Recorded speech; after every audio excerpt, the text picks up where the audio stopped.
Physics में हम लोग डायमेंशनल एनालिसिस का स्टडी कर रहे थे। सबसे पहले मैंने आपको बताया कि डायमेंशन क्या होता है, डायमेंशन का यूज हम लोग कहाँ करते हैं, और अलग अलग फिजिकल क्वांटिटी का हम लोग डायमेंशन लिख रहे थे। तो कोई भी जो फिजिकल क्वांटिटी होता है वह फंडामेंटल क्वांटिटी पे किस प्रकार डिपेंड करेगा, इसको बताने के लिए हम लोग उसका डायमेंशन लिखेंगे। किसी भी जो भौतिक राशि की विमा होगी या विमीय सूत्र होगा वह यह बताएगा कि वह भौतिक राशि मूल राशि पे किस प्रकार डिपेंड करेगा। जैसे मैं आपको बताऊं, जैसे अगर आपने बल का डायमेंशन लिखा, मान लीजिए फोर्स का आपने डायमेंशन लिखा ml t का पावर -2, इससे यह क्लियर होगा कि जो बल होगा वह द्रव्यमान पे डिपेंड करेगा, लंबाई पे डिपेंड करेगा और टाइम पे डिपेंड करेगा। किस प्रकार डिपेंड करेगा, कितने पावर पे डिपेंड करेगा, यह डायमेंशन बताएगा। जैसे m का डायमेंशन मास का 1 है, लेंथ का डायमेंशन भी 1 है और टाइम का डायमेंशन -2 है। तो जो डायमेंशन होगा वह यह बताएगा कि कोई भी जो फिजिकल क्वांटिटी है वह फंडामेंटल क्वांटिटी पे किस प्रकार डिपेंड कर रही है, कितने पावर पे डिपेंड कर रही है, और इसी डायमेंशन को आप देख के इस वाले फंडामेंटल क्वांटिटी का यूनिट यानी मात्रक भी बता पाएंगे। जैसे अगर कोई पूछे कि बल का मात्रक क्या होगा, तो बल द्रव्यमान की 1 पावर पे डिपेंड किया, माने बल का मात्रक किलोग्राम होगा, और क्या होगा मीटर होगा, और टाइम पे डिपेंड किया यानी सेकंड होगा, लेकिन इसका पावर कितना होगा -2 होगा। तो डायमेंशन का यूज हम लोग किस लिए करते, पहला क्वेश्चन तो आपके दिमाग में यह आना चाहिए। तो डायमेंशन यह बताएगा कि कोई भी जो फिजिकल क्वांटिटी होगा वह फंडामेंटल क्वांटिटी पे किस प्रकार डिपेंड करेगा, और इसी डायमेंशन को देख के हम लोग उस फिजिकल क्वांटिटी के मात्रक यानी यूनिट को बता पाएंगे।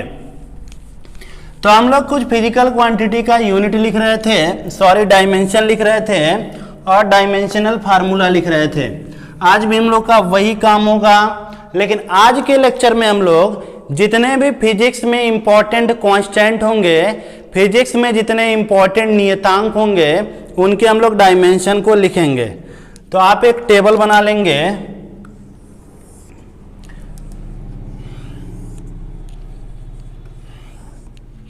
ठीक। तो टेबल में आप करेंगे क्या, सबसे पहले आप फिजिकल क्वांटिटी का नाम लिखेंगे कि किस वाले भौतिक राशि का हमको विमा या विमीय सूत्र लिखना होगा। तो सबसे पहले आप फिजिकल क्वांटिटी का नाम लिखेंगे, फिर हम लोग इसके फार्मूले को लिखेंगे, इसके बाद हम लोग इसका डायमेंशनल फार्मूला लिखेंगे यानी विमीय सूत्र लिखेंगे। और सबको मालूम है कि विमीय सूत्र को हमेशा बड़े कोष्ठक में लिखेंगे।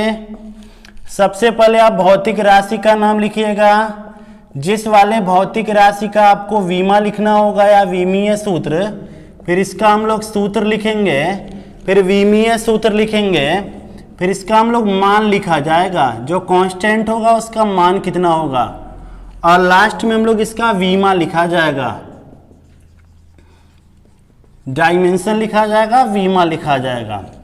तो आज हम लोग सारे कांस्टेंट का डायमेंशन और उसका डायमेंशनल फार्मूला लिखेंगे। तो यह काम करने के लिए आप एक टेबल बना लीजिए। टेबल के पहले वाले कॉलम में आप भौतिक राशि का नाम लिखिएगा, फिर उसका हम लोग सूत्र लिखेंगे, फिर विमीय सूत्र लिखेंगे, फिर उसका हम लोग मान लिखेंगे, वैल्यू लिखेंगे, और लास्ट में हम लोग डायमेंशन लिखेंगे। तो चले स्टार्ट किया जाए।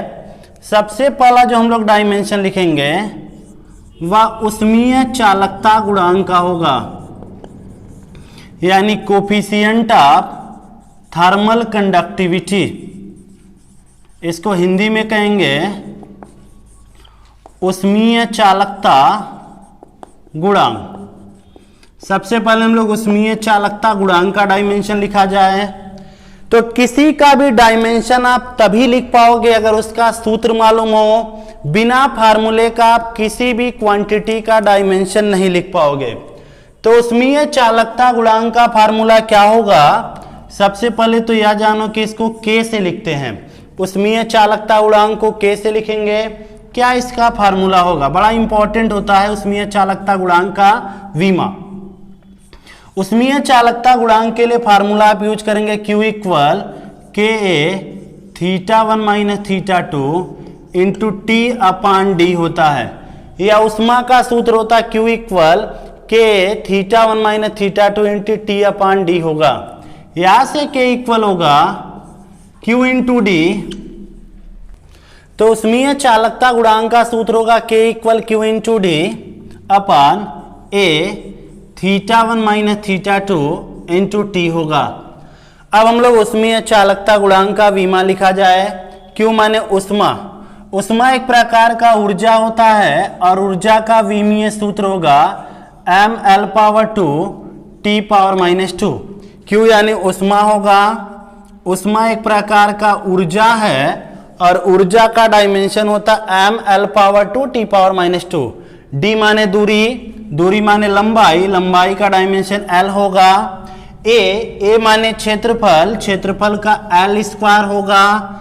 θ1 माइनस θ2 माने तापांतर और ताप का थीटा होगा, और t यानी टाइम का भी t होगा। यहां से आप ध्यान से चेक करना क्या होगा, l स्क्वायर से l स्क्वायर कटेगा, m l t power minus 2 और t ऊपर जाएगा t का पावर माइनस 3 और थीटा का पावर माइनस 1 होगा। आपने Q का डायमेंशन रखा, Q माने ऊष्मा या ऊर्जा आप कहिए, और ऊर्जा का dimension ml power 2 t power minus 2 होगा। d यानी लंबाई, लंबाई का l होगा। a यानी क्षेत्रफल का l स्क्वायर होगा। θ1 माइनस θ2 का थीटा होगा और समय का t होगा। l स्क्वायर से l स्क्वायर कटा, t पावर माइनस t और t ऊपर जाएगा t पावर माइनस 3 और थीटा ऊपर जाएगा थीटा पावर माइनस 1। इसका मान क्या होगा, तो कोई कांस्टेंट वैल्यू नहीं होगा, कोई नियत मान नहीं होगा कि हम लोग बता दें। अलग अलग धातुओं के लिए ऊष्मीय चालकता गुणांक का मान अलग अलग होगा। जो अच्छा धातु होगा उनके लिए ऊष्मीय चालकता गुणांक का मान अधिक होगा, और जो खराब धातु होगा उनके लिए ऊष्मीय चालकता गुणांक का मान कम होगा। विमा लिखा जाए भाई, द्रव्यमान का पावर कितना, 1 है, तो द्रव्यमान का विमा 1 होगा। लंबाई का पावर 1 है तो लंबाई का विमा भी 1 होगा। समय का पावर माइनस 3 है तो समय का विमा माइनस 3 होगा, और थीटा का विमा माइनस 1 होगा। विमा क्या होता, पावर होता है। जो एम एल टी थीटा या ए के ऊपर जो पावर लिखा होगा, जो घात होगा, उसी को विमा कहते हैं। द्रव्यमान का घात 1 है तो द्रव्यमान की विमा 1, लंबाई का घात 1 है तो लंबाई की विमा 1, समय का घात माइनस 3 है तो समय की विमा माइनस 3, और ताप का माइनस 1 होगा। तो सबसे पहले हमने ऊष्मीय चालकता गुणांक का लिखा। अब अगला जो डायमेंशन हम लोग लिखेंगे वह गैस नियतांक का होगा, गैस कांस्टेंट का। गैस कांस्टेंट बड़ा इंपॉर्टेंट होता है, और इसको हम लोग कैपिटल आर से रिप्रेजेंट करते हैं। गैस कांस्टेंट को किससे, कैपिटल आर। चले हम लोग गैस कांस्टेंट का विमा लिखा जाए और विमीय सूत्र। तो सबसे पहले तो आपको फार्मूला आना चाहिए। तो आइडियल गैस इक्वेशन यानी आदर्श गैस समीकरण होता है PV equal RT। PV equal RT होगा, R यानी गैस कांस्टेंट होगा जिसका आपको डायमेंशन लिखना है। तो R इक्वल होगा PV अपान T। P यानी दाब होगा, V यानी आयतन होगा, और T यानी ताप होगा। तो गैस कांस्टेंट का हम लोग विमा लिखा जाए, P दाब होगा और दाब का विमा होगा, दाब होगा बल बटा क्षेत्रफल। तो इसका विमा होगा m l power minus 1 t power minus 2। दाब होता m l t power minus 2, क्षेत्रफल से भाग करोगे l स्क्वायर, तो m l power minus 1 t power minus 2। v आयतन होगा, आयतन का विमा l क्यूब। आयतन होता है लंबाई गुणा चौड़ाई गुणा ऊंचाई, तो इनका विमा l क्यूब, और t ताप का थीटा होगा। तो l पावर माइनस 1 और l क्यूब होगा तो l square t power minus 2 theta का पावर माइनस 1। गैस कांस्टेंट का सारे बच्चे मान याद कर लेंगे, 8.31 जूल पर मोल केल्विन। गैस कांस्टेंट का मान 8.31 जूल पर मोल केल्विन या 2 कैलोरी पर मोल केल्विन या 0.0821 वायुमंडल लीटर पर मोल केल्विन। सारे कांस्टेंट का आपको मान तो याद करना पड़ेगा, चाहे आज याद करिए चाहे कभी याद करिए। अगर फिजिक्स और केमिस्ट्री आपको पढ़ना है तो कांस्टेंट का मान तो आपको याद होना चाहिए। तो गैस नियतांक का मान होता है 8.31 जूल पर मोल केल्विन होता है या 2 कैलोरी पर मोल केल्विन होगा या 0.0821 वायुमंडल लीटर पर मोल केल्विन होगा। इनका वीमा देखो भाई, द्रव्यमान का पावर 1 तो द्रव्यमान की वीमा 1 होगा, लंबाई का 2, समय का -2 और ताप का -1 होगा। तो ये हमारा गैस कांस्टेंट का वीमा हो गया। नीचे जगह है कि नहीं जरा देखा जाए। तो अब आप लोग देख नहीं पाएंगे। अगला अब हम लोग का डायमेंशन होगा, सुन लीजिए खाली, अभी नहीं दिखाई देगा तो ऊपर लिख दूंगा। वोल्टेज मैन नियतांक का, वोल्टेज मैन कांस्टेंट का, वोल्टेज मैन नियतांक जिसको हम लोग के से लिखते हैं। वोल्टेज मैन नियतांक का क्या वीमा होगा? तो पहला चीज तो इसका फार्मूला जान लो, E इक्वल होता 3/2 kT। E माने ऊर्जा और T माने ताप और K माने वोल्टेज मैन कांस्टेंट। तो K बराबर होगा 2/3 E/T। K बराबर होगा 2/3 E/T होगा। दिखाई दे रहा अभी आपको। तो इसका वीमा लिखा जाए 2/3 कांस्टेंट है, कांस्टेंट का कोई वीमा नहीं। E ऊर्जा, ऊर्जा का वीमा क्या होगा? mL² T⁻⁻2 और T ताप होता, ताप का वीमा होगा थीटा। तो mL² T⁻⁻2 थीटा का पावर -1 होगा। मान जान लो, मान कितना होगा? तो वोल्टेज मैन कांस्टेंट का मान होता है 1.38 × 10⁻23 जूल पर केल्विन। वोल्टेज मैन नियतांक का मान होता है 1.38 × 10⁻23 जूल पर केल्विन होगा। बाकी वीमा आप देखो तो वीमा पावर होता है, द्रव्यमान का पावर 1 होगा तो द्रव्यमान का वीमा 1, लंबाई का 2 होगा, समय का -2 होगा और ताप का कितना होगा? -1। तो इसका आप स्क्रीनशॉट ले लीजिए, फिर मैं आपको आगे डायमेंशन बताऊं। जो भी कांस्टेंट का वैल्यू बता रहा हूं जरूर याद करिएगा, जैसे वोल्टेज मैन कांस्टेंट भी बहुत इंपॉर्टेंट है। तो वोल्टेज मैन कांस्टेंट के बाद अब हम लोग का अगला डायमेंशन होगा स्टेफान कांस्टेंट। बेहद ध्यान से आप इसके डायमेंशन को देखेंगे क्योंकि इसका डायमेंशन अच्छों को परेशान कर देता है। स्टेफान कांस्टेंट को हम लोग सिग्मा से लिखते हैं। स्टेफान नियतांक, पहला चीज तो सूत्र जाना जाए तो स्टेफान कांस्टेंट का हम लोग को डायमेंशन निकालने के लिए आपको स्टेफान का नियम मालूम होना चाहिए। और स्टेफान का नियम होता है E = T⁴। बच्चे सोचते हैं यहाँ E ऊर्जा होगा और ऊर्जा का डायमेंशन लिखते mL² T⁻⁻2 और वहां जाके सारी कहानी गड़बड़ हो जाती है। देखो E ऊर्जा तो होगा, लेकिन E कैसा ऊर्जा होगा? एकांक क्षेत्रफल से प्रति सेकंड निकलने वाली ऊर्जा। E ऊर्जा तो है, लेकिन यह E जो है वह एकांक क्षेत्रफल से प्रति सेकंड निकलने वाली ऊर्जा होगी। तो E को आप कह सकते हैं होगा E' upon A × t। E क्या है? ऊर्जा है, लेकिन एकांक क्षेत्रफल से प्रति सेकंड निकलने वाली ऊर्जा होगा। ऊर्जा का डायमेंशन mL² T⁻⁻2 होगा। एकांक क्षेत्रफल माने क्षेत्रफल से भाग होगा और प्रति सेकंड माने समय से भाग होगा। तो यहाँ पे E का डायमेंशन होगा mL² T⁻⁻2 अपान L² × T। E क्या होगा? यहाँ कैपिटल E स्टेफान के नियम में E एकांक क्षेत्रफल से प्रति सेकंड निकलने वाली ऊर्जा होगा। माने ऊर्जा में क्षेत्रफल और समय से भाग होगा। तो ऊर्जा का dimension m l power 2 t power -2 होगा, क्षेत्रफल होगा l पावर 2 और समय होगा t। सिग्मा का डायमेंशन निकालना है और कैपिटल T ताप होगा, इसका डायमेंशन थीटा और पावर 4 है तो पावर 4 होगा। l पावर 2 से l पावर 2 कैंसिल, तो सिग्मा का डायमेंशन आएगा m t पावर 2 और t जाएगा t पावर -3 और थीटा का पावर -4। तो स्टेफान कांस्टेंट का डायमेंशन होगा m t पावर -3 थीटा का पावर -4। स्टेफान कांस्टेंट का मान कितना होता है?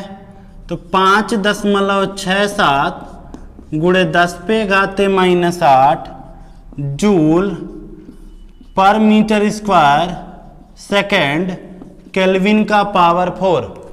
स्टेफान कांस्टेंट का मान होता 5.67 गुणे 10⁻⁻8 joule per metre square second kelvin का पावर 4। दोबारा आप सुनो भाई, ई यहाँ पे ऊर्जा नहीं, एकांक क्षेत्रफल से प्रति सेकंड निकलने वाली ऊर्जा होगा। तो इसका डायमेंशन क्या होगा? ऊर्जा बटे क्षेत्रफल बटे समय होगा, क्योंकि एकांक क्षेत्रफल माने क्षेत्रफल से भाग और समय है तो समय से भाग होगा। तो हमने इसका डायमेंशन लिखा टी ताप, ताप का डायमेंशन थीटा होगा, तो यहाँ से सिग्मा का डायमेंशन आ गया। बाकी इनका डायमेंशन देखो, द्रव्यमान का पावर 1 तो द्रव्यमान का डायमेंशन 1, समय का -3 और ताप का -4 होगा। तो यह था हम लोग का स्टेफान कांस्टेंट का डायमेंशन। अब अगला हम लोग का डायमेंशन होगा वीन्स कांस्टेंट का, माने बीन नियतांक का। अब हम लोग वीन नियतांक का बीमा लिखेंगे और वीन्स कांस्टेंट को स्मॉल बी लिखते हैं। इसका डायमेंशन क्या होगा? तो पहले आपको फार्मूला मालूम होना चाहिए, लेमडा m इंटू टी बराबर बी होता है। बीन कांस्टेंट का सूत्र होता है lambda into T equal b होता है, लेमडा m होता है यहाँ पे। तो लेमडा इंटू टी बराबर बी। लेमडा क्या होगा? लेमडा यानी तरंग दैर्घ्य, वेवलेंथ होता है, और टी जो होगा वह ताप होगा, टेम्परेचर। अच्छा, तरंग दैर्घ्य की क्या बीमा होगी? तरंग दैर्घ्य माने तरंग की लंबाई होगा, वेवलेंथ होगा, और लंबाई का बीमा l होगा, और t यानी ताप होगा तो ताप का बीमा थीटा होगा। तो वीन कांस्टेंट का बीमा होता l थीटा। देखो लेमडा क्या होगा? लेमडा तरंग दैर्घ्य होगा, तरंग दैर्घ्य यानी वेवलेंथ होगा, तो तरंग के लंबाई का मात्रक l होगा और ताप का थीटा होगा। इसका यूनिट जानो भाई, वीन कांस्टेंट का मात्रक 2.9 गुणे 10⁻⁻3 केल्विन मीटर। 2.9 गुणे 10⁻⁻3 केल्विन मीटर होगा। बीमा देखो, लंबाई का बीमा 1, ताप का 1, द्रव्यमान का कोई पावर नहीं, 0 होगा, लंबाई का 1 होगा। तो वीन कांस्टेंट का हमने वैल्यू लिखा, तो 2.9 गुणे 10⁻⁻3 केल्विन मीटर होगा, और लंबाई का डायमेंशन 1 होगा, पावर 1 है, और ताप का भी क्या होगा? 1 होगा। अगला बात देखिए, श्यानता गुणांक का कोफिशिएंट ऑफ विस्कोसिटी, या हिंदी में कहा जाए तो श्यानता गुणांक। कि श्यानता गुणांक का डायमेंशन क्या होगा? और श्यानता गुणांक को ईटा से लिखते हैं। पहले सूत्र जानो, F बराबर होता है eta A delta V upon delta X होता है। F बराबर ईटा है delta V upon delta X. F क्या होता है? श्यान बल होता है। अच्छा, श्यान बल क्या होता है? तो द्रव के परतों के बीच काम करने वाला एक प्रकार का घर्षण बल होता है, सब हम लोग आगे पढ़ेंगे। ए क्षेत्रफल होता है, डेल्टा वी होगा, वेग में परिवर्तन, और डेल्टा एक्स दूरी होगा।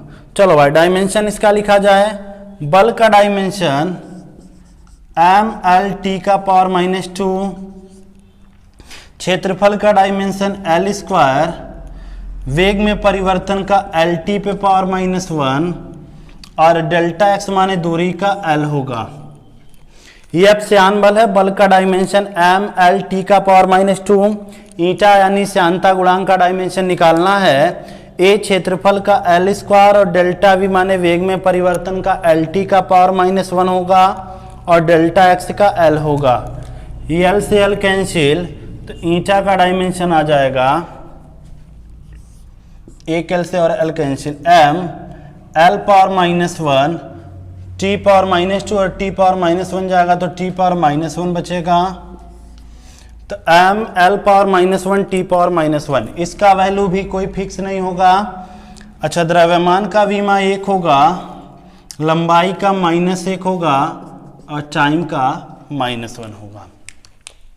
तो जो भी इंपॉर्टेंट कांस्टेंट था उनका हमने डायमेंशन लिख लिया। तो सारे यहाँ कांस्टेंट का डायमेंशन खत्म हो गया, बाकी कुछ कांस्टेंट का डायमेंशन मैंने आपको पहले बताया था, तो इसको आप लोग छाप लीजिए, फिर डायमेंशन वाले टॉपिक को हम लोग आगे बढ़ाते हैं। चल अगला अब हम लोग का डायमेंशन होगा, एक और डायमेंशन आप देख लीजिए, लास्ट यही होगा, प्लांक कांस्टेंट का विमा। प्लांक कांस्टेंट को हम लोग स्मॉल h कहते हैं। प्लांक कांस्टेंट का क्या डायमेंशन होगा, तो पहला चीज तो फार्मूला आना चाहिए, फोटॉन की ऊर्जा होता है E = h न्यू, E यानी ऊर्जा, h यानी प्लांक कांस्टेंट और न्यू यानी आवृत्ति। न्यू क्या होगा, आवृत्ति। तो फोटॉन की ऊर्जा होती E = h न्यू, हमको प्लांक कांस्टेंट का डायमेंशन निकालना, चले निकाला जाए। E ऊर्जा होगा, ऊर्जा का विमीय सूत्र होगा ml/2 t power -2, h Planck constant, इसका डायमेंशन निकालेंगे, न्यू आवृत्ति, और आवृत्ति होता 1/, आवर्तकाल, और इसका डायमेंशन होता t का पावर -1। आवृत्ति क्या होता है, तो आवर्तकाल के व्युत्क्रम को आवृत्ति कहते हैं, तो आवृत्ति का डायमेंशन होता है t पावर -1। यहाँ से h का डायमेंशन मिलेगा ml/2 t पावर -1 होगा। बाकी इसका वैल्यू कितना होगा, तो प्लांक कांस्टेंट का मान ज्यादा बच्चों को याद भी होगा, 6.6 × 10⁻⁻34 जूल सेकेंड। प्लांक कांस्टेंट का वैल्यू होता है 6.6 × 10⁻⁻34 जूल सेकेंड। जरा विमा बोलो, द्रव्यमान का घात 1 होगा, तो द्रव्यमान का विमा 1 होगा, लंबाई का 2 होगा और समय का -1 होगा। तो डायमेंशन लिखने की प्रक्रिया को हम लोग यहाँ समाप्त करेंगे। कोई भी जब चैप्टर आप पढ़ेंगे तो हर चैप्टर में हर फिजिकल क्वांटिटी का डायमेंशन लिखेंगे। बाकी डायमेंशन में लिखा जाए तो अभी बहुत सारे क्वांटिटीज हैं जिनके डायमेंशन को हम लोग लिखेंगे, लेकिन जब तक आपको फार्मूला नहीं मालूम तब तक डायमेंशन लिखने का कोई मतलब नहीं होगा। तो धीरे धीरे जैसे हम लोग चैप्टर में आगे बढ़ेंगे, जो चैप्टर पढ़ेंगे उस चैप्टर के सारे फिजिकल क्वांटिटी के डायमेंशन को लिखेंगे। तो डायमेंशन को लिखने का प्रक्रिया हम लोग का यहाँ समाप्त होगा। आगे अब हम लोग डायमेंशन का अनुप्रयोग जानेंगे, लेकिन उससे पहले कुछ बातों को आप और जान लीजिए। तो आप नोट लिखेंगे, नोट में आप यह कहेंगे कि जो प्योर रेशियो होता है और जो प्योर नंबर होता है, यानी जो शुद्ध अनुपात होता है या शुद्ध संख्या होता है, इनका कोई विमा नहीं होता। तो pure ratio and pure number has no dimension, मान इनका कोई विमा नहीं होगा और यह विमाहीन होगा। It is dimensionless. तो आप हिंदी में यह कहिएगा कि शुद्ध अनुपात और शुद्ध संख्या की कोई विमा नहीं होती, यह विमाहीन होता है। जो शुद्ध अनुपात होगा और शुद्ध संख्या होगा, इसका कोई विमा नहीं होगा, यह कैसा होगा, विमाहीन। जो शुद्ध अनुपात होगा और शुद्ध संख्या होगा, इसका कोई विमा नहीं होगा, यह कैसा होगा, विमाहीन।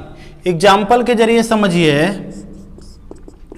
जैसे कोण हो गया, कोण होता चाप बटे त्रिज्या, कोण लंबाई का अनुपात है तो कोण शुद्ध अनुपात होगा, इसका कोई विमा नहीं होगा। विकृति हो गया स्ट्रेन, स्ट्रेन माने विकृति। तो विकृति भी लंबाई लंबाई का अनुपात होगा, तो इनका भी कोई डायमेंशन नहीं होगा। आपेक्षिक घनत्व हो गया या घनत्व घनत्व का अनुपात होगा, तो इसका भी कोई विमा नहीं होगा। जो विमीय सूत्र ऊपर होगा वही नीचे होगा, कट जाएगा, तब इसका कोई डायमेंशन नहीं होगा। देखो भाई कोण में क्या हुआ था, कोण था चाप बटे त्रिज्या, ऊपर लंबाई का डायमेंशन L, नीचे भी लंबाई का डायमेंशन L, कट गया, तो शुद्ध अनुपात का कोई विमा नहीं होता। अच्छा, शुद्ध संख्या का भी कोई विमा नहीं होगा, जैसे पाई हो गया, 2 हो गया, 4 हो गया, 6 हो गया, कुछ भी हो गया, तो शुद्ध संख्या या शुद्ध अनुपात का कोई विमा नहीं होता। शुद्ध अनुपात में जो क्वांटिटी ऊपर वही क्वांटिटी नीचे, जो विमा ऊपर वही विमा नीचे, तो कट जाएगा, तो कोई विमा नहीं होगा। और शुद्ध संख्या में न्यूमेरिकल वैल्यू होने के का कोई विमा नहीं होगा। अगला हम लोग का टॉपिक होगा विमाओं के समांगिकता का सिद्धांत, यानी principle of homogeneity of dimension. वहाँ हम लोग यह जानेंगे कि किसी भी समीकरण में सारे टर्म का विमा समान होगा, समान चीज जुड़ेगा या घटेगा, और उसके बाद हम लोग जानेंगे एप्लीकेशन ऑफ डायमेंशन। आज के लेक्चर को हम लोग यहाँ समाप्त करेंगे। अगले लेक्चर में हम लोग विमाओं के अनुप्रयोग के साथ मिलेंगे।